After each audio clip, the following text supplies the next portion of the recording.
কোনো চিন্তা করো না সখী, তুমি তোমার হৃদয়কে ধৈর্য ধরে অন্তঃপুরে একটু বিশ্রাম করো। আমি এক্ষুনি তোমার গোপন প্রেমের নাগর যেখানে যে অবস্থাতেই থাক তাকে নিয়ে আসছি তোমার কাছে, কোনো চিন্তা করো না।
মোর গায়ে তোমরা কায়া রমণীগণ, তোমরা মানবীনা দানবীনা পিশাচী কিবা উদ্দেশ্যে এখানে মনে এনেছো, তোমাদের আসল পরিচয় আমায় খুলে বলো, নতুবা আমি তোমাদেরকে কাউকে রেহাই দেব না।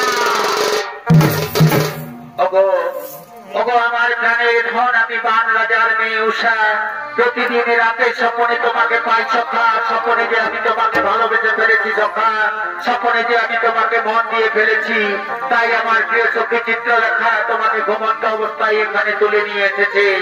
কি বললে নামটা তুমি উষা, তবে কি তুমি সেই উষা যাকে আমি শয়নে স্বপ্নে নিশি জাগরণে দেখতে পাই? এগো আমি তোমার সেই প্রাণের প্রিয় উষা, এসো না সখা আমার হৃদয় মন্দিরে এসে আমার প্রেমের অগ্নি জ্বালা নিবারণ করো।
কি হয়েছে দাসী? এভাবে কান ফাটা চিৎকার করে করে উৎসাহ বলে কেন ডাক্তার দাসী? বলো না কি হয়েছে তোমার? আমি তো কালা নয়, আমি শুনতে পাই।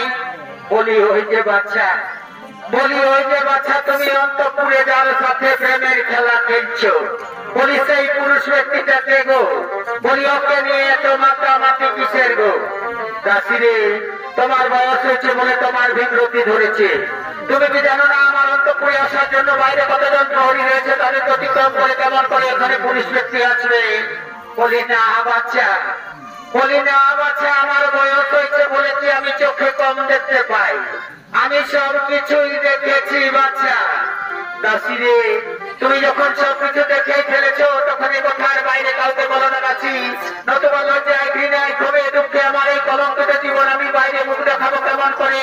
দোহাই দোহাই তোমার পায়ে পড়ে যাচ্ছি, এ কথা বাইরে কাউকে বলো না।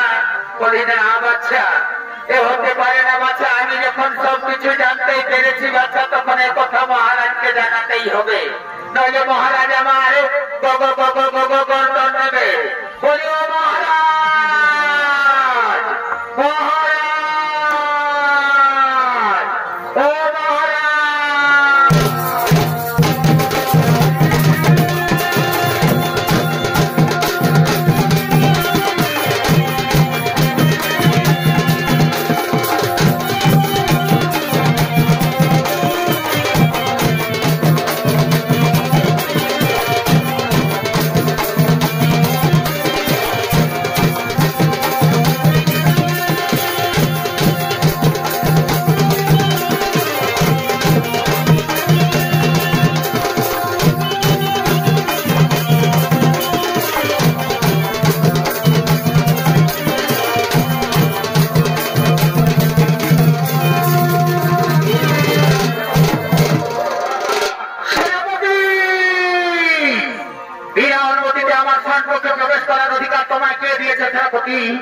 অপরাধ ক্ষমা করবে রাজকুমারী উষা, আমি তোমার পিতার নির্দেশে তোমার স্থান পক্ষে প্রবেশ করেছি। তোমার পিতার কাছে সংবাদ রয়েছে তোমার স্থান পক্ষে তুমি নাকি কোন পুরুষ ব্যক্তির সাথে গোপন প্রেমে লিপ্ত রয়েছ। না না সেনাপতি, তুমি তো জানো আমার স্থান পক্ষের বাইরে কতজন প্রহরী রয়েছে, তাদের অতিক্রম করে কেমন করে এখানে পুরুষ ব্যক্তি আসবে? না উষা, আমি যখন এসেছি তোমার পিতার কাছে যখন সংবাদ রয়েছে তখন নিশ্চয়ই তা সত্য।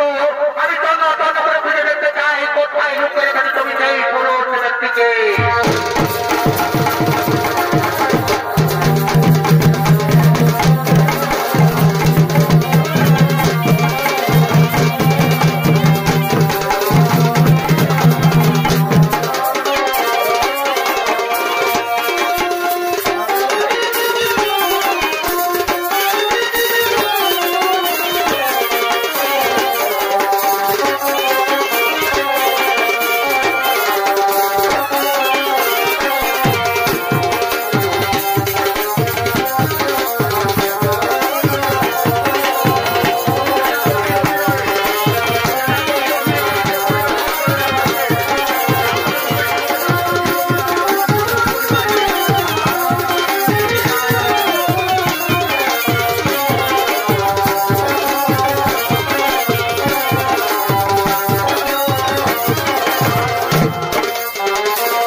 কথা বলছো? তোমার পিতার কাছে যখন সম্পদ রয়েছে তখন নিশ্চয় যথেষ্ট হবে। তখন এসেছি তোমার সর্বোচ্চ সমস্ত জায়গা তন্ন তন্ন করে ফিরে রেখে চাই। কোথায় লুকিয়ে গেছে তুমি সেই পুরুষ ব্যক্তিকে? না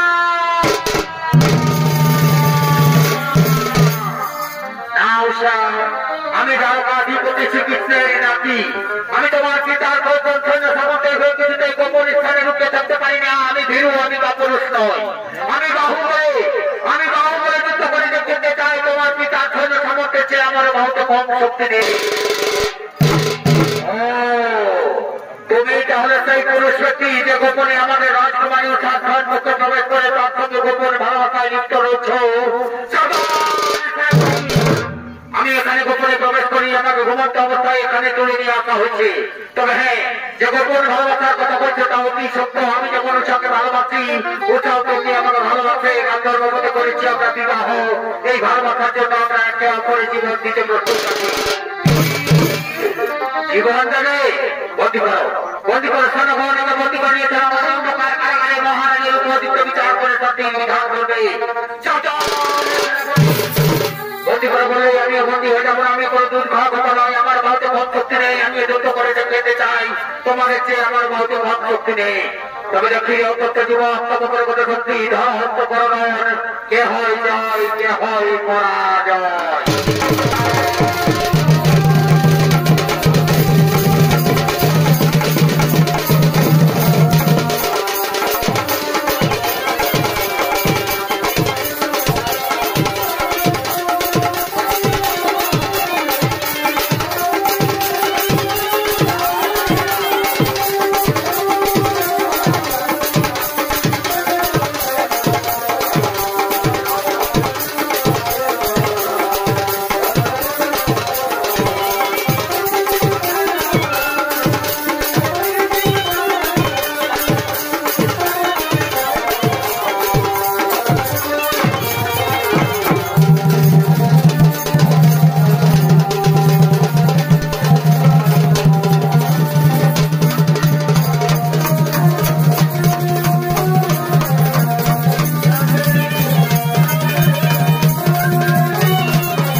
তোমার পিতার উপযুক্ত বিচার করে সঠিক বিধান করবে।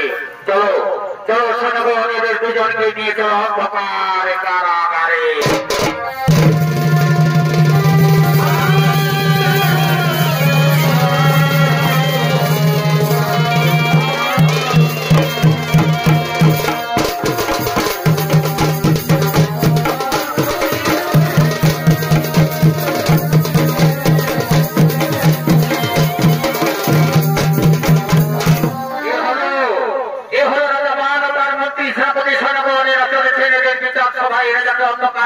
বন্দী করে রেখেছে সেই কামরূপ পুত্র অনিরুদ্ধের বিচারের জন্য।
শুনুন, আমি রাজা বান, আমি যদি বিচার সবাই বসে যদি আমি তিল বিচার করি, আমার বিচার কোনো স্নেহ হয় আমায় আমলতা বৃদ্ধি ঘটা বলে কিছু নেই।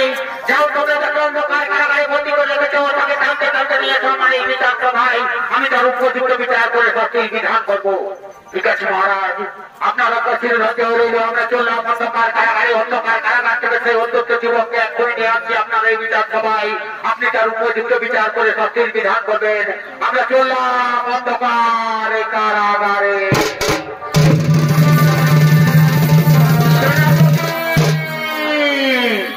আবার কি হলো মহারাজ, পিছু থেকে ডাকলেন কেন? সেনাপতি এ কথা যেন ভুলে যেও না, আমার মেয়ে উষাকে তোমরা নিয়ে আসলে বিচার সভায়, কারণ এই অপরাধের সমান অপরাধী, আমি তারও বিচার করে সত্যির বিধান করবো। ঠিক আছে মহারাজ, তাই হবে। আমরা এক্ষুনি জীবন নিয়ে আসছি, আপনি বিচারের ব্যবস্থা করুন। আমরা চললাম অন্ধকার কারাগারে।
আমার রাজ্যে গোপন ভালোবাসা কত বড় দণ্ডনীয় অপরাধ।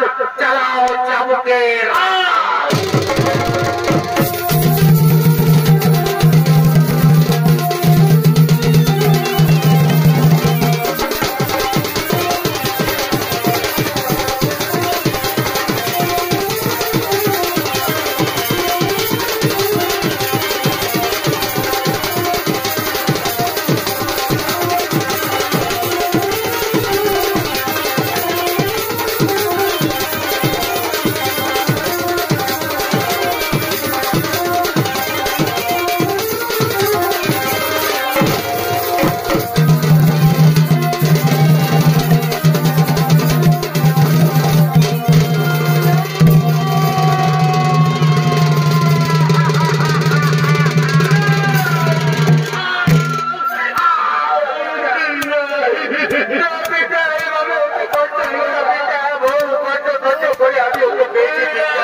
আমি ওকে নিয়ে গাছতলায় দিন কাটাবো পিতা।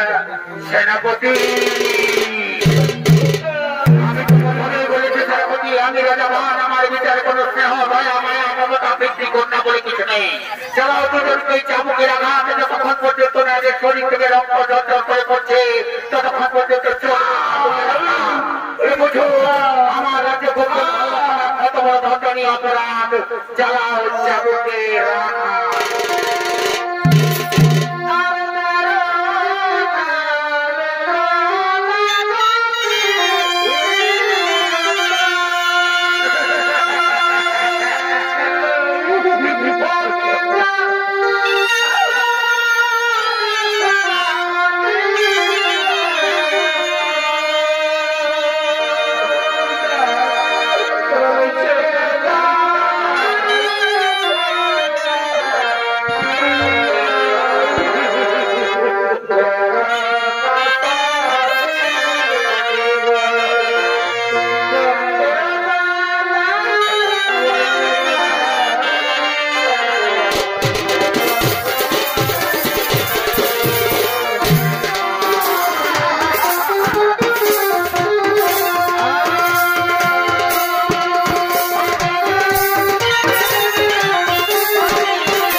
রাখবি, দেখি চৈতালি কতক্ষণ তুই ওকে আড়াল করে রাখবি। এইবার আমি নিজে হচ্ছে তোদের দুজনের ইচ্ছা পিঠের ইচ্ছা তুলে নেব।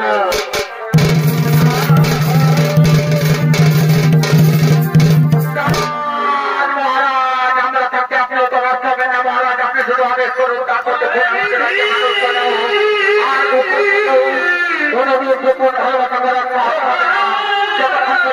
শরীর জীবন থাকবে ততক্ষণ পর্যন্ত চলবে চাবুকের রাখা।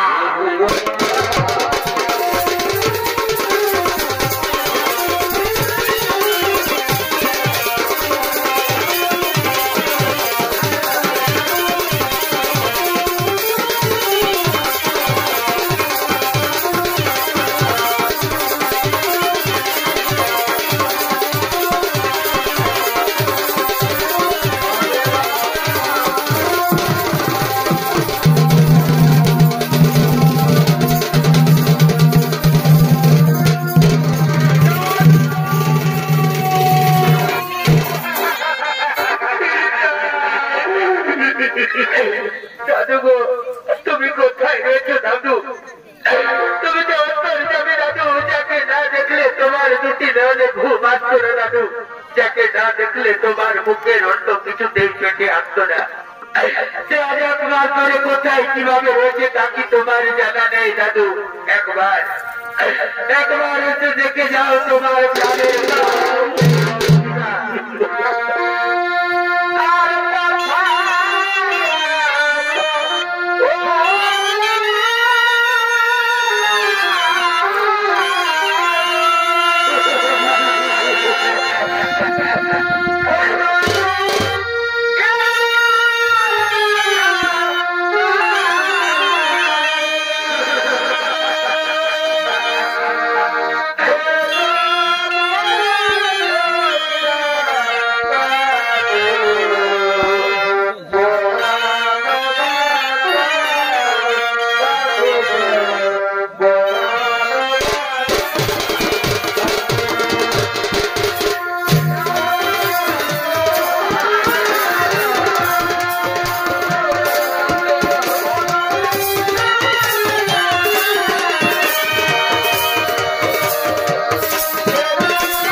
আমার অনিরুদ্ধের কণ্ঠস্বর বেঁচে এলো। আমার অনিরুদ্ধ দাদুগো দাদুগো বলে চিৎকার করে করে ডাকছি। আমি বেঁচে গেছি মহান রাজা কাছে, যেমন করেই হোক আমার প্রাণের প্রিয় অনিরুদ্ধকে উদ্ধার করে নিয়ে আসতে হবে।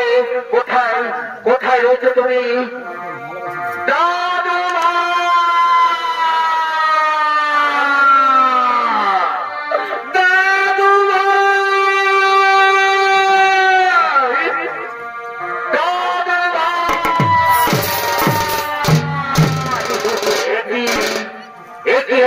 দাদু ভাই তোমার মিষ্টি মুখ এত বলিনি কেন দাদু ভাই? একই তোমার সর্বাঙ্গ থেকে রুদির জর্জর করে করছে কেন দাদু ভাই? ওঠো ওঠো দাদু ভাই, আমার কোলে এসো। তোমার শরীরের সমস্ত রক্ত মুছে দিয়ে তোমাকে নিয়ে যাবো দাদু ভাই। এসো আমার কোলে এসো। ইচ্ছে করলে ওকে এখান থেকে নিয়ে যেতে পারবে না। ও যে যখন অপরাধ করেছে সেই অপরাধের শাস্তি ওকে পেতেই হবে। ও আমার রাজ্যে প্রবেশ করে আমার মেয়ে উঠার সঙ্গে করেছে গোপন ভালোবাসা, তার শাস্তি ওকে পেতেই হবে। ওকে যদি এখান থেকে নিয়ে যেতে হয় তাহলে আমার সঙ্গে করতে হবে যুদ্ধ। যুদ্ধে যদি আমি পরাজিত হয় তবেই ওকে এখান থেকে নিয়ে যাবে, নতুবা সারা জীবন আমার অন্ধকার কারাগারে মরবে। তুমি জানো রাজাবান তার সামনে দাঁড়িয়ে তুমি যুদ্ধের ঘোষণা করেছো, যার নামে স্বর্গ মর্ত পাতাল তিনপুর কাপে তার সঙ্গে তুমি যুদ্ধের ঘোষণা করেছো। হ্যাঁ, এত মিটাবো মিটাবো রাজাবান, তোমার ঘরে আপনার মিটাবো। দেখি তোমার কোনো শক্তি ধর্মকরণ কে হয় জয়, কে হয় পরাজয়।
ভগবান চিরদিন ভক্তের অধীন, তব তপস্যার জোরে শিব ঠাকুর সশরীরে তোমার রাজ্যে বিরাজমান ছিল।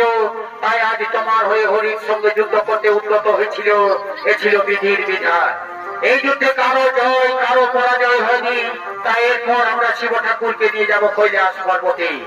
না না ব্রহ্মদেব, এই মাত্র আপনি বললেন ভগবান চিরদিন ভক্তের অধীন, তাহলে কি আমি শিব ঠাকুরের কম ভক্ত হয়ে গেলাম? শিব ঠাকুর আমার রাজ্য ত্যাগ করে চলে যাবে কৈলাস পর্বতে? না রাজাবান, সে কথা তো বলিনি। তবে বিধির বিধানে যা ছিল তা ঘটে গেল, এরপর তাকে যেতেই হবে কৈলাস পর্বতে। ঠিক আছে ব্রহ্মদেব, আপনার কথা না হয় মেনে নিলাম, কিন্তু তার আগে আমার একটা কর্ম করে দিয়ে যেতে হবে। শুধু দর্শক মন্ডলী, আমার পূজনীয় মা ও বোনেরা, পুরাণ প্রমাণ মতে সর্বপ্রথম মর্তভূমে কোথায় কিভাবে শিব পূজার প্রচলন ঘটেছিল তা আজকে রাজা বাহান ব্রহ্মদেবকে বলছেন। ব্রহ্মদেব, আমার রাজ্যের প্রতিটি ঘরে ঘরে যাতে শিব পূজার প্রচলন হয় তার ব্যবস্থা করে দিয়ে যেতে হবে। তাই পুরাণ প্রমাণ মতে সর্বপ্রথম মর্তভূমে বান রাজার রাজ্যে ব্রহ্মদেবের হাত ধরে শিব পূজার প্রচলন ঘটেছিল। এরপর আপনাদের আলোকিত ভাষিত মহান মঞ্চে দেখতে পাবেন শিব পূজায় পাঠা বলি।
কি হইল রে ভাই ফুটানি ও তো আর রাখিস কেন আই সিনেলে টেম্পারিয়ার ফুটানিটা চলবে নাই বা তো কি চলবে রে আই সিনেলে যেটা চলবে সেটা আমাদের মহারাজের আদেশ আমাদের রাজ্যের প্রত্যেকটা ঘরে ঘরে শিব পূজার প্রচলন তো আমিও শিব পূজা করবো তাহলে তুই শিব পূজা করবো ঘরে তুই তো বললি আমাদের রাজ্যের প্রত্যেকটা ঘরে ঘরে শিব পূজার প্রচলন হবে তো আমিও শিব পূজা করবো তাহলে তুই শিব পূজা করবি বলি ঠাকুরটাকে ডেকেছিস শিব পূজা করলে ঠাকুরের দরকারের আমি করতে যাই শিব পূজা করি যাই আর শুনে বলছি কি তোর ঠাকুরের ঘরটা দেখেছিস না এই তো সেদিন আমি এই ডাকতে চাইছিলে বিশ্বকর্মা পূজাতে তো শুনেলে তো দু লোকের সঙ্গে যাবো বুঝলেন চট করে ঠাকুরটাকে ডাকে নিয়ে এসে পট করে শিব পূজাটা করে আর চট করে ঘর চলে যাবো ঠাকুরকে বলেছি চোখটাকে নিয়ে যাবো ঠাকুরের ঘর চপ বলিও ঠাকুর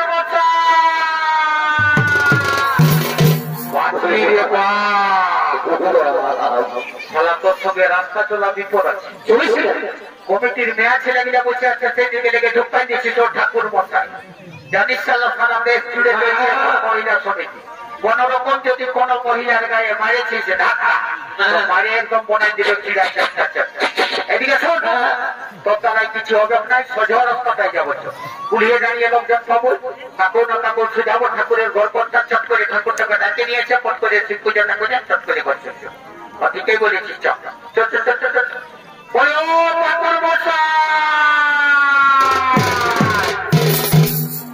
এইদিকে পারবে আমাদের হেডদিকে ঠাকুরটাকে মন হের লেগেছে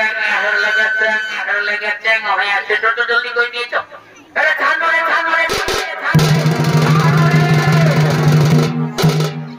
ভোর কলযুগ চলছে বা পেয়ারা গরু পুরুত কোনো মানবেন না একদম পয়সাটাই ধরে লাইন টাইনে নিয়ে চলে আসে এরা পয়সাটা যদি ছিঁড়েছে তো বন্ধু ভাবলে মরে যাবে কি বলবে কত রাখছ কেন বাবা বলছি কি একটা কথা বলবো না আর একটা কেন 5টা বল তো রাখবে নাই বাবা নাই রাখবো কথা বলবো না বলবো রাখবে নাই তো বাবা নাই রাখবো কথা বলবো বলবো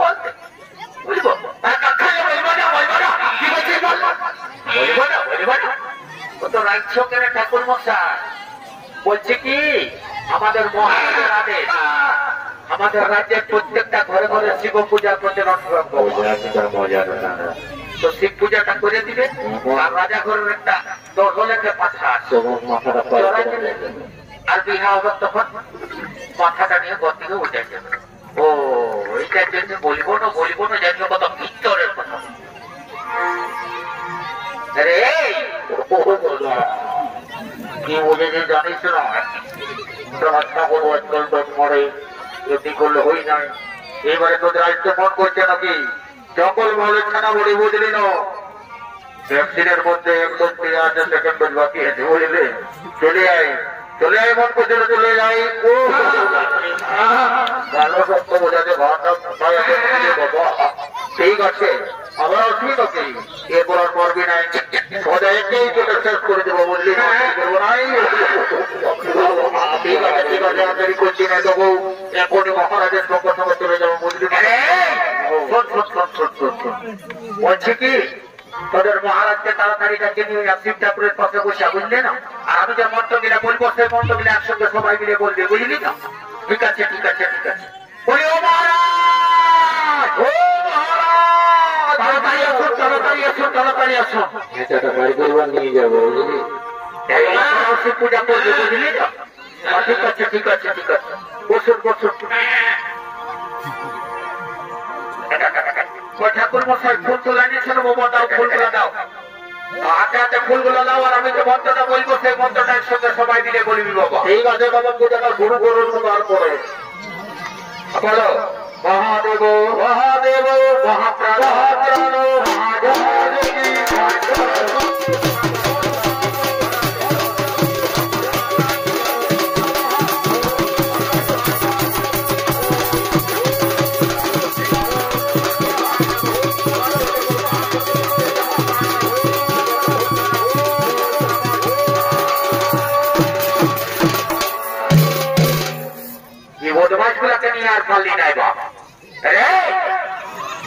তোরা যে বললি পাঠানো কি আছে জলদি করে নিয়ে আমি চলে দিব চলে যাবো জলদি করে নিয়ে আয় আরে এই ভোটা বললি শালা ছাগলটাকে খুঁজে রাখ দিল্লি ছাড়ে করে কথা খুঁজবে খুঁজ বললি শালা ইয়ার পরে এত ভিড়ে কথা খুঁজবে খুঁজ আরে চিন্তা করিস না না দেখ কারো যদি ধান খেতে হেরেছে না তো বুঝতে পারবে আরে চিন্তা করিস না ছাগলটাকে দেখলেই চলে আসো ছাগলটাকে আমাকে ভালো করে চিনি কেমন কলযুগ চলছে বা ছাগল হয়েছে মানুষ চিনে কত করে তারা একটা ছাগলের রকমই দেখাচ্ছে ছাগলের রকম দেখতে পাচ্ছ এই যে এটা দেখছিস না মেড ইন জাপান কত কবি না এসি আছে ঠান্ডার দিনে গরম আর গরমের দিনে ঠান্ডা লাগে বুঝলি না আবার শোনার না তুই জলদি করে ছাগলটা নিয়ে আয় আবার ঠাকুরে তোমার ভাই পাঠার মাথা রাস্তায় বলতে জলদি করে নিয়ে আরো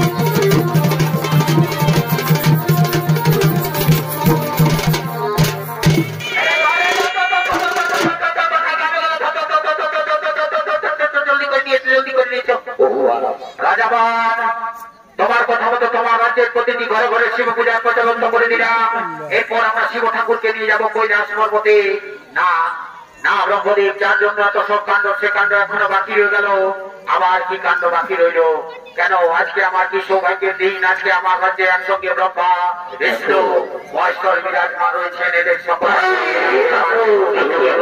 সমর্পণ করে দেওয়া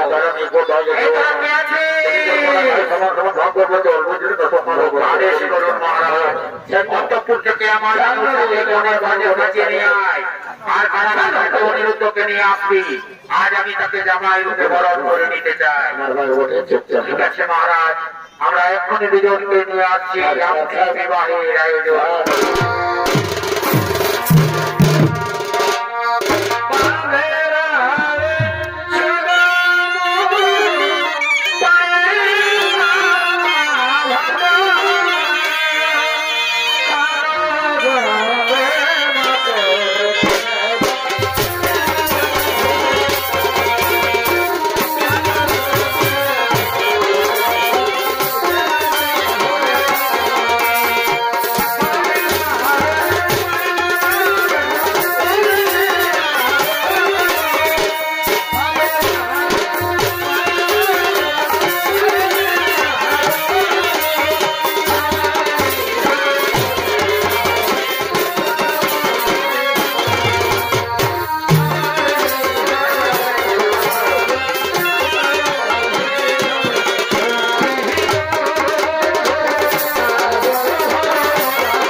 জামাইকে কাঁধে নিয়ে দারুণ ডিজেটা দিয়ে দিলি রে আস্তে আস্তে নিয়ে যাবি ফেলাস না আস্তে আস্তে নিয়ে যাবি তো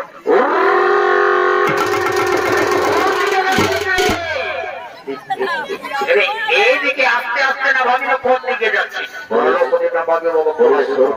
একটা ফটো তুলছি বুঝলি তো ভালো করে ফটোটা তুলবি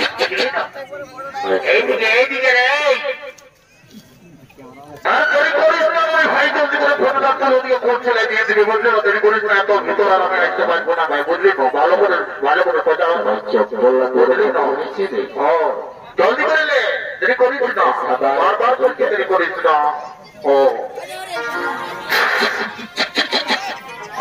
আরে বলি ভাই ভালো করছি। ঠিক দেখি দেখি কেমন হয়েছে, দারুণ হয়েছে রে। ঠিক আছে ভাই, ফটোটা তো ভালো করলি। তোরা এইদিকে ফটো তোলার তালে আছিস, আর ওইদিকে ঠাকুরটা ধারলানো সোজা দিয়ে পাথার মাথাটা নিয়ে বললি আমার হাতে তুললো না, যাকে জলদি করে নিয়ে যেতে বলি ও ঠাকুর মশাই।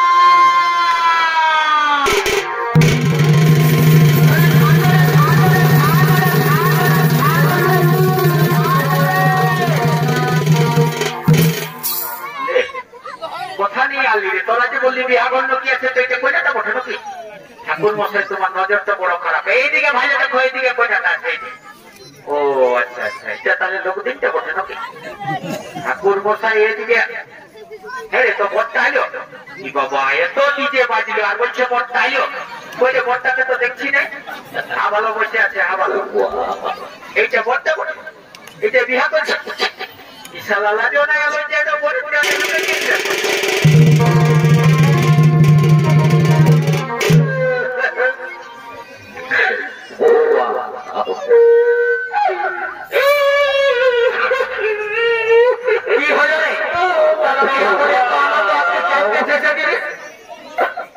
কি বলবো, মারিস না দাঁড়া দাঁড়া, সিদ্ধান্ত দে সিদ্ধান্ত দে, কি হয়েছে কি হলো রে? কি বলবো রে, দুঃখের কথা রে ভাই, তোরা লাগেছে বেটা জানিস না। আমি যখন বড়বাবুকে নিয়ে কাঁদটাই করে আসতেছিলি তখন দেখেছিস না একটা সাদা শাড়ি পরা কেমন আছে, ও আমাকে ঘুরে ঘুরে ভাইছে আর আমি ওকে ঘুরে ঘুরে ভাইছি। ও আমাকে ঘুরে ঘুরে ভাইছে আর আমি ওকে ঘুরে ঘুরে ভাইছি। ভাইছি তো ভালার ভালাই আছে, তাহলে তোরা তোরাই তো কিছু হবে না। এবং যায়নি ঠাকুরটাকে ফেলাবো, যদি কোন রকম লাগাই দিয়ে নেবো তো চট্টগ্রাম ফট করে পাই করে দিবি।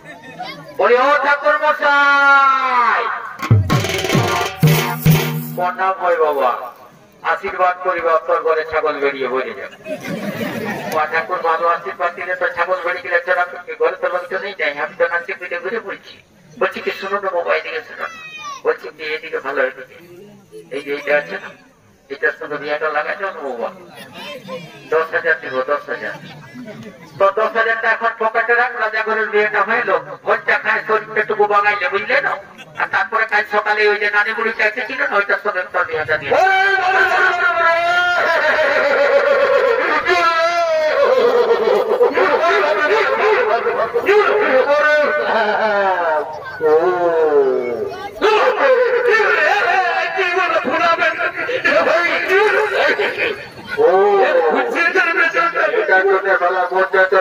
এরকম খারাপ হতো কুকুর বাঁচতে হবে। আসার সময় বললি বারণ করলি যে করছিলাম সারা জনের মতন নবার পেছন করে কাটাই নিয়েছিস তোকে। ঠিক আছে যখন বিহাবারটা হোক তার করে মোটা মোটাকে বুঝলি না, তারপর মোটা বিহাটা জলদি করে শুরু করবো, জলদি করে শুরু করা। তখন তোর মায়ের আমি যে মন্ত্রটা বলবো সে মন্ত্রটা একসাথে দুজনে মিলে বলবে বাবা। হতো বলো আশ্বিন মাসে শুক্লপক্ষে পূর্ণিমা তীর্থ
কেউ নাকি যাবে নাকি বললাম না, আর কোন ফটো তুলবে বললো,